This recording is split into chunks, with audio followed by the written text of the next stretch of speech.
Attic drawer. Mrs. Darnell woke before the alarm most mornings, but she still kept the old plastic clock on the nightstand, its faint tick a kind of chaperone for the dark. The boarding house liked its routines. Heat came on with a slow clank through the radiators. The fridge in the hallway kitchen sighed and hummed. Somewhere in the walls, hot water pipes pinned as tenants showered in rotation. She moved through it all the same way she had for years, a quiet line from bed to bathroom to kettle, making sure the house never had reason to complain. She ran the boarding house the way her mother had run the church coat room. Tight as a drum, as folks used to say. No slamming doors, no smoking past curfew, no visitors after the streetlights along Maple Lane blinked on. The rules were taped by the front door, typed on her old machine, the edges yellowed. Most boarders glanced at them once and then forgot. She remembered for everyone. The morning smelled of coffee grounds and dish soap. She did not drink coffee anymore. It made her hands jump. Instead, she brewed weak tea in a chipped white mug and stood at the kitchen window while the kettle settled on the stove, feeling the faint vibration through the soles of her slippers when a truck rolled by on the street outside. Across the road, the small grocery opened its metal grates, the rattle carrying over softly.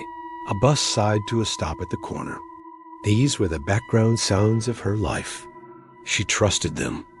The first time she heard the drawer slide, she had been half asleep, floating somewhere between a dream of folding sheets and the cold shape of the room around her. It came from above her head, a long, polite wooden sound, not a slam, not even a squeak, just the steady slide of a drawer, opening all the way, then the small final click when it stopped. Her eyes went open in the dark. She lay there, listening. The rafters gave their usual slow groan as the heat clicked off. The house settled. Nothing else moved. No footsteps. No voices from the hall. The sound did not come again. The attic, over her room, was supposed to be empty. Spare linens in plastic bags, a crate of mismatched lamps, the Christmas decorations in an old trunk, and the guest ledger she had boxed up when she switched to the new spiral notebook. The attic door stuck even on a good day. On a bad day, it took a shoulder to budget. There were no drawers up there that she could remember. She told herself it was the heat.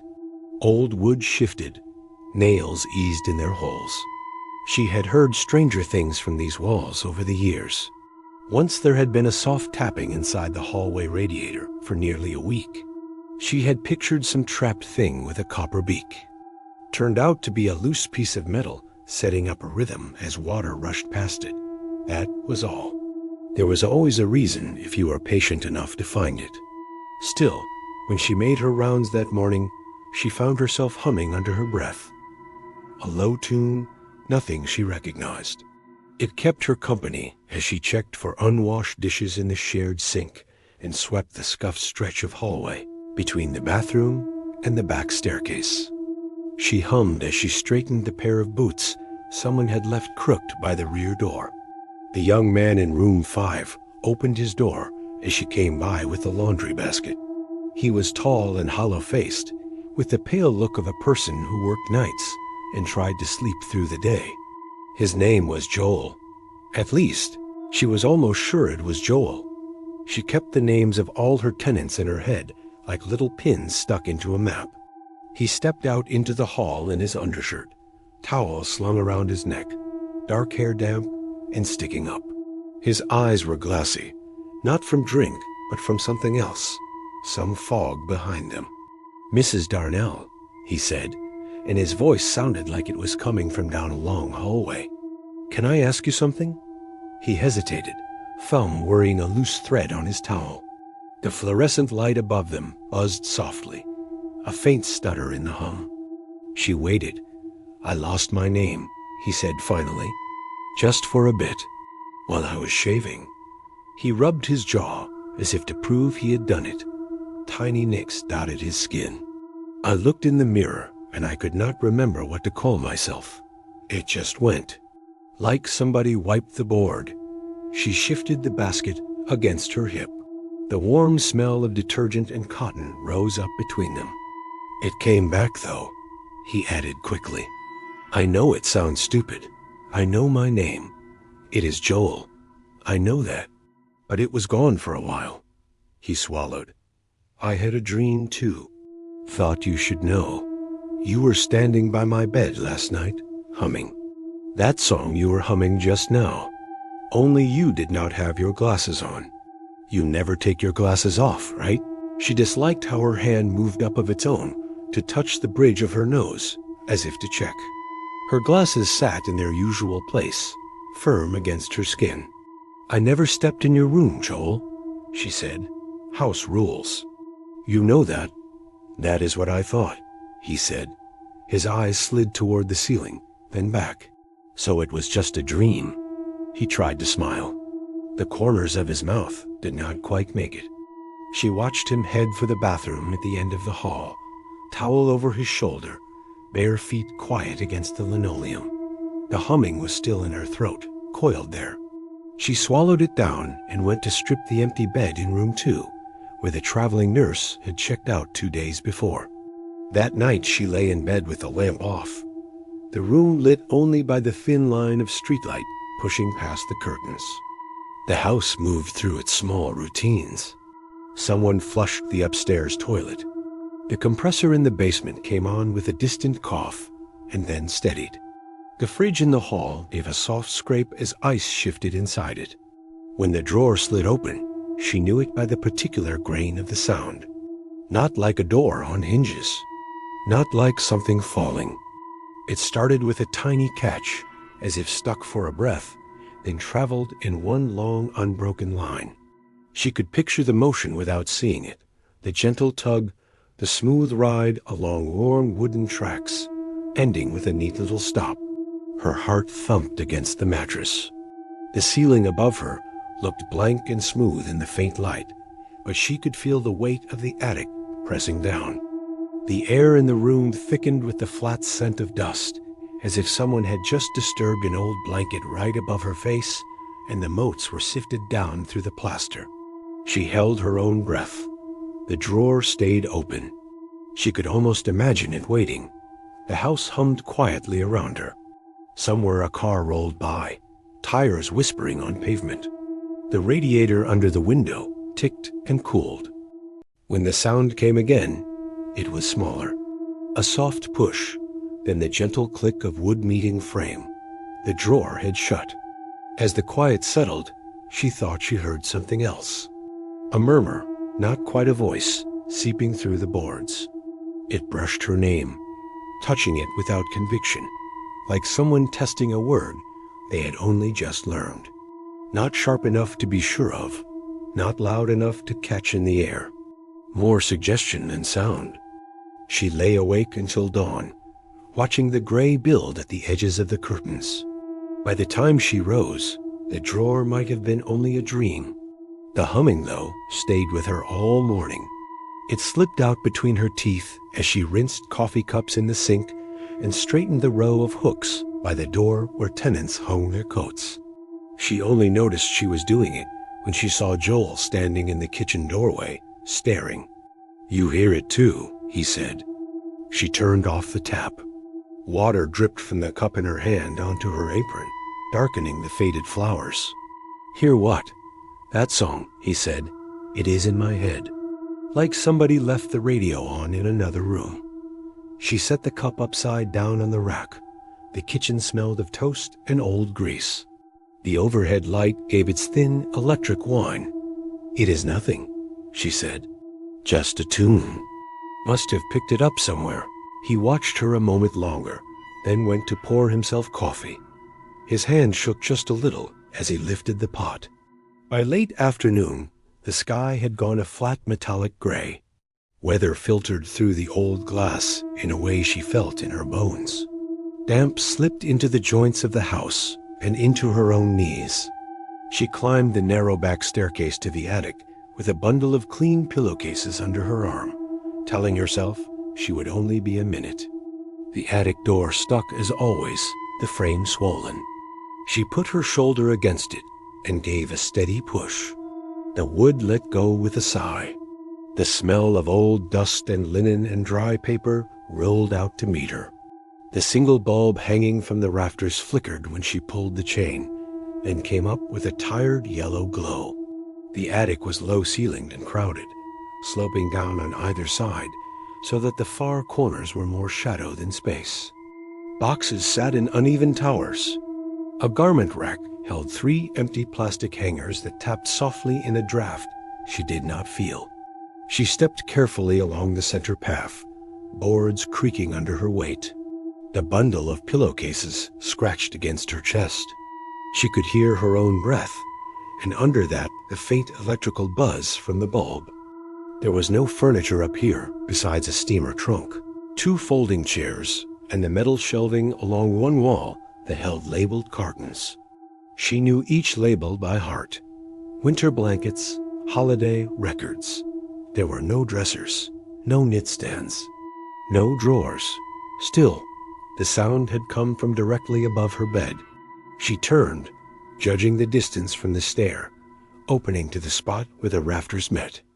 The insulation between the beams was old and gray, patched in places where someone had stepped wrong decades ago and broken through. She had mended those holes herself with heavy cardboard and tape. Below that patch of ceiling stood a cardboard box she did not recognize. It was plain brown, sealed with wide, yellowing tape. No label. The box was about as long as her arm and half as wide, and its top bowed up slightly in the middle, as if something inside was pressing from beneath. She did not like that. Boxes were supposed to sink, not swell. Weight sat. It did not lift. She knelt with a soft groan and set the pillowcases on the floor beside her. The boards were cold under her knees. Dust puffed up as she brushed the top of the box with her hand, leaving streaks in the film. Her fingers came away gray. The tape peeled reluctantly, giving off a tired rip that sounded too loud in the confined space. Underneath, the cardboard flaps stirred, almost as if someone on the inside had been waiting for the first chance to push out. She told herself not to be foolish. Air moved. That was all. Inside the box was the old guest ledger. She knew it by the worn green cover and the narrow columns drawn by her own hand in blue ink. She had slipped it into a crate years ago and put the crate on the metal shelf with the rest of the papers. Yet here it was, set by itself inside an anonymous cardboard box, the spine facing up, the edges of the pages slightly fanned. When she picked it up, the book felt colder than the air around it. Not icy, exactly. Just a kind of absence of warmth. The way a stone felt if it had sat in the shade all day. She opened it somewhere in the middle. Her own handwriting stared back at her, thin and tidy. Names on the left, dates on the right, room assignments in a small column. Abel Hart, room 3. Mrs. Pike, room 1. Traveling nurse, room 2. Joel Warren, room 5. Each name held its place, anchored by ink. Only some of the ink did not look right. Certain letters had gone faint, the lines thinning out until they were only pale ghosts of themselves. The loops of a G here, the spine of a capital letter there. Entire names had soft edges, as if someone had passed a damp cloth over them once, and then let the paper dry. Her own name, written at the top of the inside cover in case the book was ever lost, was among them. The first name was clear. The last name looked as though it had been breathed on. The last letters had faded to a whisper of gray. She turned pages. Faded entries scattered through the ledger. No pattern she could see. Some were old, names she barely remembered. A carpenter who had paid in cash and kept his boots in a neat pair under his bed. A college girl who had stayed for a single week and left a poster taped inside her closet. Others were recent. Joel Warren. Layla Mack in room 3, who worked the early shift at the grocery across the street. The traveling nurse, whose face she could see more clearly than her own in her mind, though the woman's name now looked like it was written in fog. She realized she was humming again. The tune vibrated lightly in her throat, breath catching where the notes climbed. The attic bulb hummed with her, an off-key duet. The book lay open to a page near the back. At the bottom of the right-hand sheet, there was a blank line, as if waiting. The width of that empty space was exactly what she imagined a fully opened drawer would measure, running straight and patient. A chill moved over her scalp. It felt like a shadow changing shape rather than air. It is just paper, she thought. Just old ink. Things fade. That is what they do. She closed the book, put it back in the box, and folded the cardboard flaps shut. The tape, once peeled, would not smooth down again. It curled stubbornly away from the cardboard, leaving the top loose. On her way back down the stairs, the tune stayed with her, low and steady. By the time she reached the kitchen, she had almost forgotten the drawer. The days that followed did not leave much room for the attic in her mind. One of the tenants moved out without warning, leaving a single shirt hanging on the back of the door and an unpaid balance in the ledger. A pipe under the bathroom sink started dripping, leaving a permanent wet ring in the cabinet and a smell like old pennies and mildew. She wrapped the pipe in a rag until the plumber could come, and every time she opened the cabinet door, the smell puffed up and tried to climb into her nose. Still, small things kept catching at her. She stood at the front desk one afternoon, marking rent payments in the new spiral notebook, when she noticed her own handwriting had slipped. Usually her letters lined up neatly, each one tucked against the faint blue rule. Now some floated just above the line or sagged below it, as if the words were slowly losing their grip. She blinked. The ink was the same. The pen felt normal in her hand. Her knuckles were not shaking. Yet her name, when she wrote it at the bottom of a note to herself, did not look quite right. The letters seemed to explore the page as they went, unsure where to land. That evening, Lila from room 3 knocked on the kitchen door at the back, instead of coming to the front like a proper guest. The back door stuck worse than the attic door, and Lila had to give it 3 short jerks before it jerked open. "Sorry," she said, stepping onto the mat. Her hair smelled like the fryers from the grocery snack counter, oil and salt and something sweet. "The front bell is not working," Mrs. Darnell frowned. "It worked this morning." "It is not now," Lila said. "I pressed it. Nothing. I only came to ask if there is a gas leak or something. I kept losing words at work today. Simple ones. My boss said maybe I am not sleeping enough, but I sleep fine." She bit her lip. "It is not just me." The shelf stalker, Nate, he forgot what aisle the cereal was on. He has been there years. And Mrs. Pike across the hall. She came in for bread and could not remember what to call the machine that slices it. She stood there staring at it, like it was a stranger. Mrs. Darnell pictured the row of fluorescent lights inside the grocery, the way they hummed without rest. The coolers along the back wall shuddered on and off, their compressors grumbling. There was always a faint smell of bleach. She could see Mrs. Pike, small and neat, coat buttoned all the way up, staring at the bread slicer. "Sometimes words slip," she said. "That is all." "You will find them again?" Layla opened her mouth as if to argue, then shut it. Her gaze flicked past Mrs. Darnell's shoulder, toward the ceiling. "Do you ever hear music at night?" she asked, her voice lower. The humming rose in Mrs. Darnell's throat, ready to answer. She pressed her lips shut until it went back down. "This is an old house," she said. "It clicks and groans. That is all." In bed that night, she lay flat on her back, hands folded over the edge of the blanket, listening for the clock. The tick was softer than usual, or her hearing was duller. The darkness in the room felt slightly misfiled, as if the arrangement of shadows had been handled by someone unfamiliar with where things belonged. The drawer waited until the house was fully quiet. No water running. No toilet flushing. No faint drumbeat of music from someone's headphones leaking under a door. Then it opened. The sound was slower this time. The initial catch, the long slide. Yet underneath the physical scrape, there was something else, a suggestion of words riding on the wood, too low to pick out. Her name stirred in it, then other names, thin as breath. She found that she was humming along.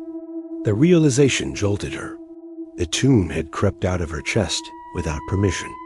She clamped her teeth shut, and the humming cut off, but the drawer kept moving. It reached the end with its small, decisive click. Silence pulled in the room.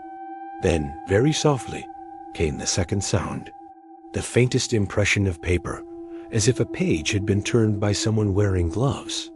A slow, deliberate motion. Then nothing. In the morning, she knocked her mug against the sink harder than she meant to and chipped the rim. The crack looked like a thin white vein crawling through the glaze. She stared at it a long moment before setting the mug aside. Joel sat at the kitchen table with his shoulders hunched, both hands wrapped around his own mug. Steam rose in pale ribbons between his fingers. His eyes followed her as she moved around the room. "You are humming less today," he said. "I do not hum," she said. "You do," he said quietly. "You walk the halls humming." I started humming it too. At the plant yesterday, I was sitting on break and caught myself doing it. The guy next to me asked what song it was. I could not tell him. "I do not know the words." "There are no words," she said. "Then how do you know it?" he asked. The boiler in the basement clicked on, sending a dull thump through the floor.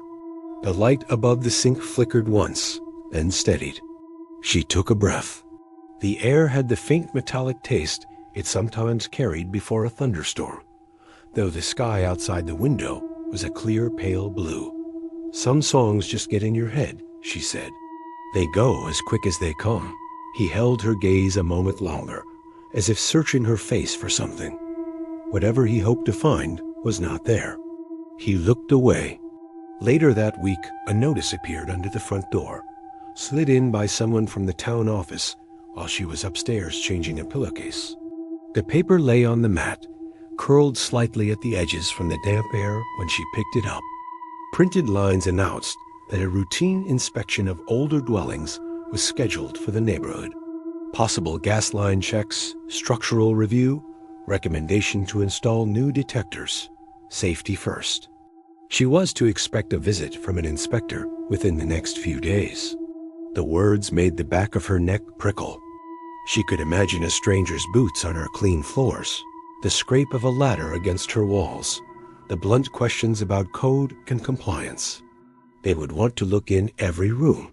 They might insist on seeing the attic. Her heartbeat ticked just a shade faster when she reached that thought. She folded the notice in thirds and set it under the paperweight on the front desk. All that day, she found herself misplacing things. She put the broom in the pantry instead of the closet. She left the back door unlocked after taking out the trash and did not notice until Joel mentioned the draft in the stairwell. Her keys turned up in the laundry room, lying on the lid of the washing machine, though she had no recollection of taking them down there. When she checked the mail, there was a letter addressed to someone she did not know, with the boarding house's address neatly written. The name on the envelope made no sense, all hard consonants that did not land on any face in her memory. She turned the envelope over, expecting to see the sender's name, and instead found her own written there in the return corner, in handwriting that might have been hers on a hurried day. She stared at it a long time. The ink was smudged at the last letter, a soft gray blur. Her fingers cramped around the paper. She put the envelope in the kitchen drawer, where she kept odds and ends, beneath the rubber bands and the twist ties. The drawer stuck on the way in. For a second, the scrape of wood sounded exactly like the attic. That night, she locked the attic door before bed. She closed it firmly and slid the hook latch she had installed years before, when a restless guest had gone exploring and nearly fallen through the joists. The hook entered the eye with a small metallic chime, solid, secure. In her room, she turned the key in her own door, something she rarely did. The click sounded too thin to be comforting. She lay awake, waiting. The house moved through its sequence. Light under doors dimmed and went dark. A toilet flushed. Water ran through pipes, then stilled. The boiler coughed and settled. For a while, there was nothing. No drawer, no humming. Her own thoughts looped, circling the attic, the ledger, the faint ink of her name, the blank line. She scolded herself for feeding foolish ideas. Rumors about gas leaks had been circulating at the grocery, Mila had said. People mixed up a little confusion with something bigger. It was normal to forget a word now and then. She was almost asleep when the drawer opened. It did not matter that the attic door was locked. The sound came through the ceiling as cleanly as always. The initial hitch, the long drawn-out glide.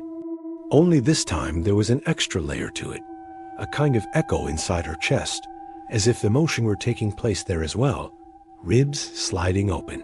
She felt her lips move. The humming poured out, gentle and sure, the tune now as familiar to her as the creak on the third stair or the smell of the basement after rain. She did not choose to make it. It rose on its own, the way breath did. Her voice colored the air in the room. The drawer's slide matched the rise and fall of the melody with unnerving precision, as if the two sounds had always belonged together. When the drawer stopped, the humming did not. It shifted, the notes bending slightly. Words reached toward the shape of her name, and then past it, trying on other names. The names of her tenants, of neighbors, of people whose faces she only half remembered. The second sound followed, a slow, muffled flip, as if pages were being turned one by one. She woke in the gray light with the taste of dust in her mouth, and no real memory of when she had fallen asleep. Her throat ached. Her tongue felt thick. At the kitchen table, the new spiral notebook lay open, where she had left it the day before. She stared at the page and tried to think of the word for the monthly payments her tenants made. Simple word. She had used it her whole adult life. The word would not come. She sat there, the pen cooling in her hand, until finally she wrote money in block letters and moved on. The inspector arrived on a wet morning with the smell of rain still clinging to his coat. He carried a clipboard and a small toolbox and introduced himself as Mr. Holcomb. His handshake was dry and quick. "Routine check," he said. "Old houses like this, we like to look them over now and then. Make sure everything is breathing right."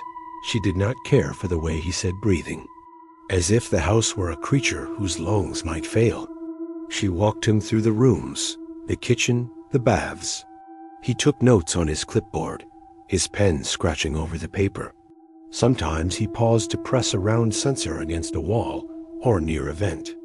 The device gave off a soft chirp, then stayed silent. "Any residents report headaches?" he asked at one point. Nausea, confusion, trouble with memory. She thought of Joel standing in the kitchen, fingers trembling around his mug. Lila at the back door, the smell of fire oil in her hair. Mrs. Pike at the grocery bread slicer, eyes fixed on the machine as if seeing it for the first time. The ledger in the attic, names fading like newsprint left in the sun.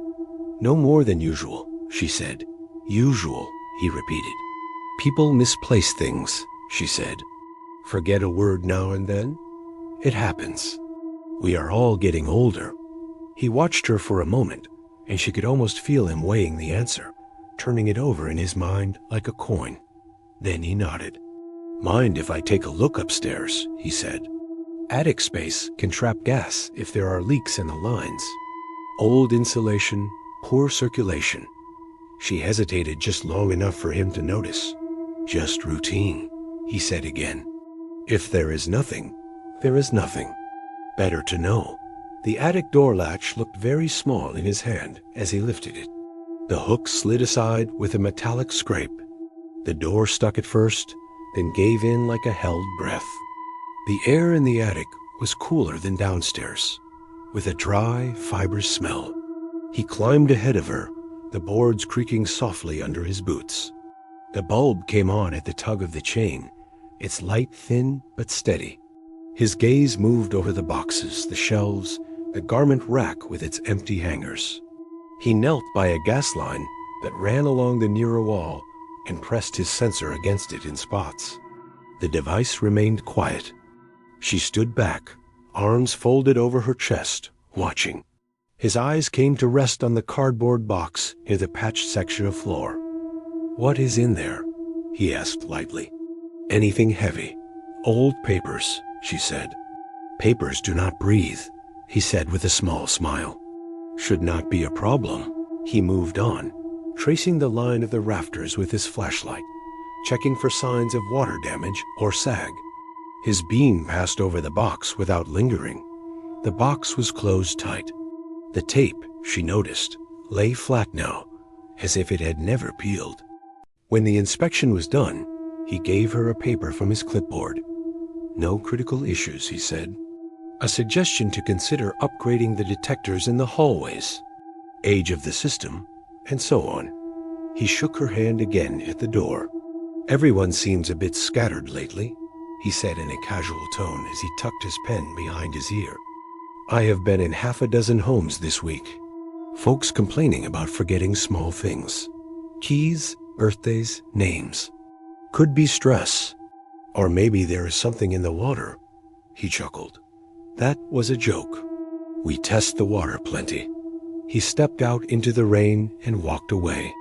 She stood in the doorway a moment longer, feeling the damp air finger its way inside. The street smelled of wet asphalt and exhaust. A car rolled past, tires hissing. That evening, she forgot to lock the front door. She realized it only when Joel came downstairs and mentioned the chill in the foyer. "Door was wide," he said. "Anyone could walk in. Anybody ever does. They will wish they had not," she said automatically. He smiled at that, a small quick thing that did not reach his eyes. "You ever think maybe the house is doing something to us?" he asked then. "Like breathing in pieces and not breathing them back out. That sound at night, the song, the way people look lately, like they are not all here." She turned the deadbolt with more force than necessary. The metal thunk carried through the quiet hall. "This house has been standing longer than you have been alive, Joel," she said. "It has seen plenty. It is just wood and plaster." "Then why does it know my name?" he asked. She did not answer. Sleep came in fits after that. When she did drift off, she dreamt in fragments. A hallway of doors with no knobs. A row of books on a shelf, every spine blank. A kitchen sink where water ran but never filled the basin. She woke with the humming already in her throat, her mouth shaped around notes she could not quite place when she was fully awake. One afternoon she caught herself standing in the middle of her own kitchen, unsure why she had come in. The kettle sat on the stove, stone cold. The clock ticked, the fridge hummed. Her hands were empty. She looked at the counter and saw she had taken the sugar jar from the cabinet and set it down, lid off. Grains of sugar sparkled on the surface of the wood. She had no memory of doing that. No recollection of wanting tea or anything sweet. She put the jar back and wiped the counter clean. Her movements felt slow, like she was underwater. In the upstairs hall, the light had burned out over room 3. The fixture was an old glass bowl. She fetched the stepladder from the closet and climbed up carefully, the metal steps cool under her bare feet. As she unscrewed the dead bulb, she heard music.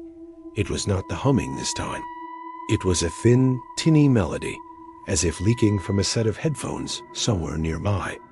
The tune traced the familiar path and yet felt farther away, like a song carried from a radio left on in another house down the block. She paused, the lifeless bulb in her hand. The music seemed to come from the ceiling, spreading above the hall like a spill. Underneath it, she thought she heard the whisper of paper turning. She finished changing the bulb with shaking fingers. That night, the drawer did not wait for the house to fall silent. It opened early, while the television in room 1 still murmured faintly through the wall, and someone in the bathroom turned the tap on and off 3 times in a row. The sound cut through those softer noises, drawing a straight line of attention through the building. She sat up in bed. The humming did not come from her this time. At least, not only from her. It carried up through the floor, down from the attic, along the pipes. She could hear a thinner echo of it from the hall, as if someone out there were pacing and humming under their breath. The tune threaded through the house, pulling. Her feet met the cold floor before she had fully decided to move. She wrapped her robe around her and opened her bedroom door. The hallway outside lay in low light, the single bulb near the stairs casting a tired ring on the ceiling. Joel stood at the far end of the hall in his bare feet, face turned toward the attic door. His lips moved. The humming poured out of him in a steady stream. His eyes were half closed, as if he were listening for something far away. "Joel," she said sharply. He did not start. He did not turn. His fingers twitched at his sides, making small, useless fists. The drawer above them finished its journey. Wood-kissing frame. The humming halted in his throat, as if cut by a knife. He blinked and turned slowly, as though someone else were puppeting the motion. "Could not sleep?" he said. "Thought I heard something." "You did?" she said. "Somebody opening drawers that do not exist." He frowned.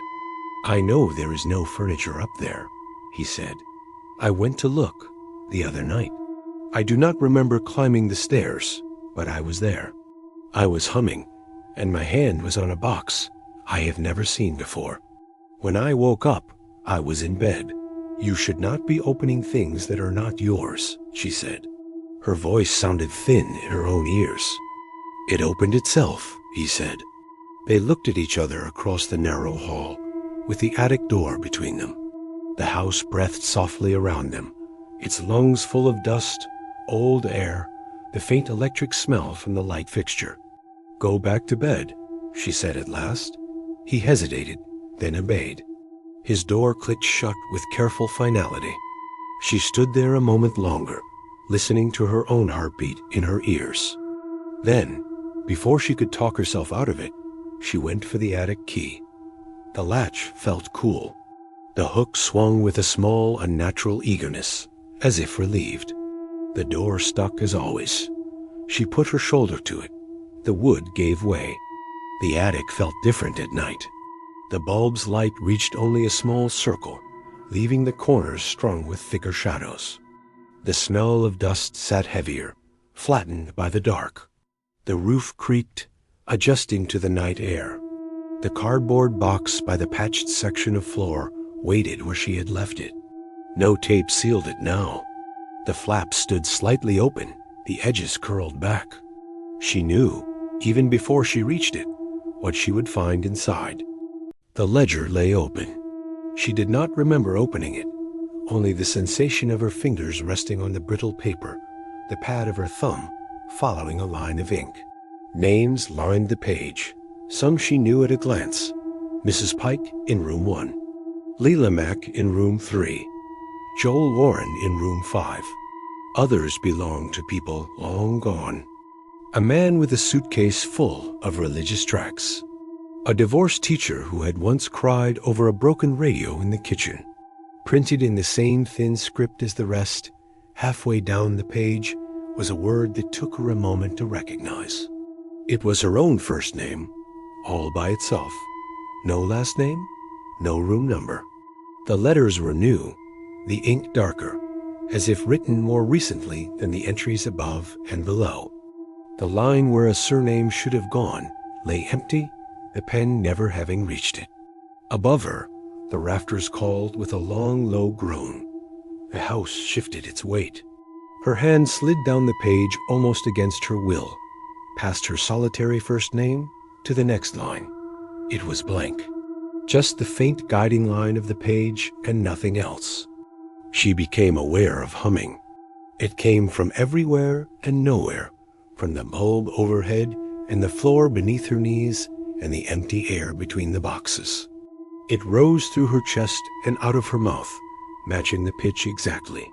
The drawer sound came again, but now she knew where to place it. It was not in the walls. It was in her mind, in the motion of ink along paper, in the way a hand might draw letters into being. The slide of a pen across a page, reaching for the edge. She saw very clearly the shape of what would happen if she stayed. Names would continue to thin and fade. Borders would forget their pasts piece by piece, until the only thing left of them that felt solid was this house and the humming that ran through it. The ledger would keep them as long as their names stayed legible. When the ink went pale, they would be gone in ways she did not want to imagine. And the house, which she had always thought of as an old dependable thing, would go on, smoothing over gaps, filling rooms with new tenants whose signatures would land on fresh lines. The melody would learn new names. She thought of Joel downstairs, hands wrapped around his mug as if it were the last warm thing in the world. She thought of Lila asking about music in the night, the worry in her eyes, Mrs. Pike staring at the bread slicer, the inspector mentioning scattered thoughts in other homes, but not in this tone, not with this depth. The ledger waited. She understood then that the house did not mean malice. It was not a villain, only a thing that had learned a method of keeping what passed through it, a kind of habit. Every house had habits, cracks that spread in certain lines, pipes that rattled under particular pressures. This one collected names, held them in place for a while, and then let them thin when it needed room. She thought of another habit, her own, the way she had kept rooms neat, towels folded, rent logged, lives slotted into proper places. Guests came in with loose edges, and she tidied them, gave them rules, order, a sense of where they belonged. Maybe there was not so much difference between that and whatever the ledger was doing, except it was taking more than its share now. It was reaching further. The humming in her throat deepened. It felt almost like speech. She pressed her lips together, and the sound stopped. She picked up the pen that lay in the box beside the book. It was the same kind she used on the front desk, cheap and reliable. Her hand closed around it without needing to adjust. Her fingers found the worn place where her grip had smoothed the plastic. She did not remember bringing the pen up here. Perhaps she had. In some earlier moment, she had let herself forget. Perhaps the house had. She could leave, she thought. She could close the book, tape the box, drag it down the stairs, and burn it in the yard. She could order everyone out of the house and padlock the front door and walk away with nothing but the clothes on her back and the tune still buzzing in her skull. She tried to imagine herself doing it. Her mind slid off the image, as if the idea had no purchase. The boarding house was what she knew. It had been her life for longer than she cared to count. The grooves of her days were worn, as deep as the tracks of a well-used drawer. There was nowhere else for her feet to go, even in her mind. But her boarders could still leave. There was time for them, if the ledger did not keep calling their names. Her hand moved. She lowered the tip of the pen to the blank space after her first name. The ink marked the paper cleanly. A last name took shape, letter by letter, her own written in full. Next to it, in the column reserved for notes, she wrote a single word. Keeper. The ink sat wet for a moment, then sank in. The humming swelled. It ran up the rafters and down the joists, into the pipes, through the floor. In the rooms below, she felt, rather than heard, people shift in their sleep. The tune brushed against their dreams, then slid off, repelled as if by a new kind of boundary. Her own name darkened on the page. Jowls, 2 lines above, seemed suddenly sharper too, as though it had been going faint and now snapped back into focus. Lila's letters thickened. Mrs. Pike's, further back, steadied. The blank line below her entry stayed empty. She waited, heart pounding hard enough that she could feel it in her throat. The drawer sound came again, but this time it was shorter, like a shallow opening. A test. It stopped before reaching the imagined edge. Below, The house grew quieter. The humming in her chest settled into something like a low, constant note. Not quite sound, more like a pressure. She understood dimly that she had offered the house a trade. Names needed tending. Entries needed to be made, checked, corrected. Someone had to mind the ledger. If she took that on fully, there might be no room for the house to draw on others the same way. It felt right. It felt inevitable. It did not feel safe. When she rose from the floor, her knees complained. Her robe smelled like dust. The bulb overhead buzzed softly, its glow steady. In the hall outside her room, Joel stood by the window, looking out at the street. The early morning light made a pale band across his face. "You feel that?" he asked, without turning. "Feel what?" she said. "Like somebody turned the volume down," he said. "In my head, it is quieter. I can remember things." His shoulders sagged with a relief that was almost painful to watch. "My mother's birthday. The smell of the bus seats on the way to school. The name of the street I grew up on. I could not get those last night. Now they are there. That is good," she said. He glanced at her reflection in the window glass. "You look different," he said. She forced a small smile. "I just need more sleep." He frowned, as if that answer did not quite reach him, but he let it go. He padded back toward his room, the floor creaking under his weight in the familiar pattern. The day moved on.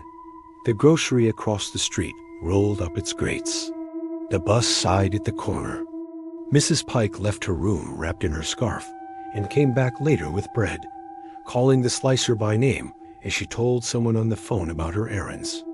Leela returned from her shift at the store and did not mention lost words. No one brought up humming. No one mentioned dreams. In the kitchen, the clock ticked. The fridge hummed. The pipes muttered. She moved through her chores. She changed sheets, scrubbed the ring out of the tub, wiped the salt marks off the front steps from old weather.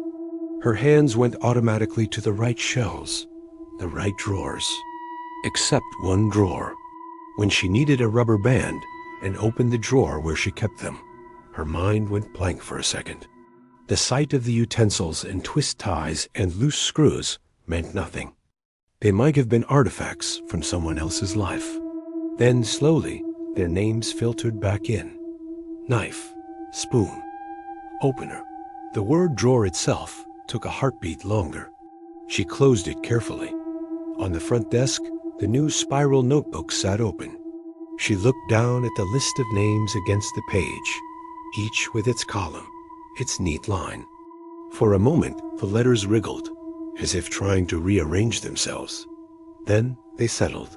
She picked up her pen to mark a payment, and the pen felt heavier than it should.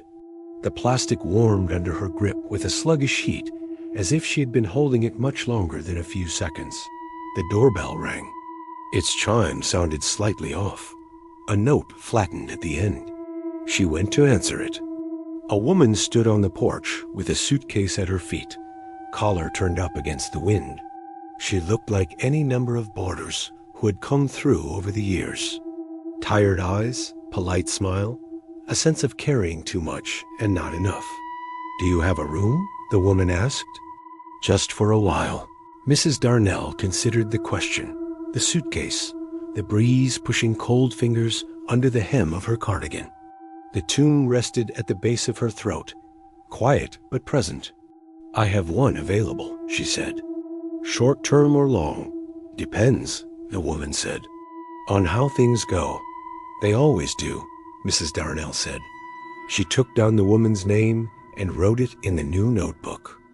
The letters looked clear and sharp. Her hand did not shake. The ink flowed in a steady line. Later, when the hallway had settled and the new tenant's door had closed with its familiar soft click, she climbed the back stairs alone, the key cool in her hand. In the attic, the box waited. The ledger lay open to the latest page. The new name had appeared there already, in the same neat script as every other, as if the book had always known it. There was a note in the margin, in a hand she recognized but could not fully claim as her own. Temporary, it said, to be reviewed. Her own name sat above, the word "Teeper" firm beside it. The ink had not faded at all. If anything, it seemed darker than that morning. She felt the weight of that line like a hand on her shoulder. The humming rose up, not urgent now, just steady.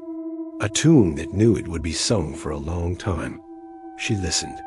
She let it move through her. She thought about the rules she might set for the ledger, as she had for the house. Nights quiet. No names taken without consent, if consent had any meaning in a place like this. No boarder kept longer than they wished, if wishes reached this far. She suspected the house would not obey every rule. Houses kept their own counsel. But maybe, with a keeper in place, it would listen more often than not. In the dim bulb light, dust swirled in slow patterns. The rafters creaked like old bones stretching. On the page, the blank line below her entry remained empty. It waited, as all empty spaces did, with a patience that did not belong to any one person. She stood there a long time, listening to the quiet drawer sound echo faintly in her own bones, the slide and stop of something that had always known how this would go. Downstairs, someone laughed in their sleep. The sound rose through the floorboards, pure and unaware. The house heard it. So did she. She hummed very softly, and the tune settled into the walls. In the days that followed, she found herself pausing more often at the foot of the stairs, as if checking a list she could no longer see. Sometimes she had to say each tenant's name under her breath before the right door rose up in her mind. Yet when she knocked, the faces that answered were clear-eyed, their voices steady. Jowl talked about maybe taking a different shift at the plant. Lila mentioned a course at the community center. Mrs. Pike complained about the price of bread, but smiled while she did it, the way she always had. When she stood alone in the kitchen, the ordinary sounds folded around her, the ticking clock, the low wash of the fridge motor, the faint rush of traffic on the street outside. Wrapped inside those noises, almost too soft to pick out, was the murmur of the drawer and the dry slide of pages. It was part of the house now, in a way she could not undo, and part of her. She moved through it the only way she knew, apron tied, kettle on, voice low and steady, keeping the names in their places as best she could, while the tune that had no words, and too many of them waited patiently for whatever came next,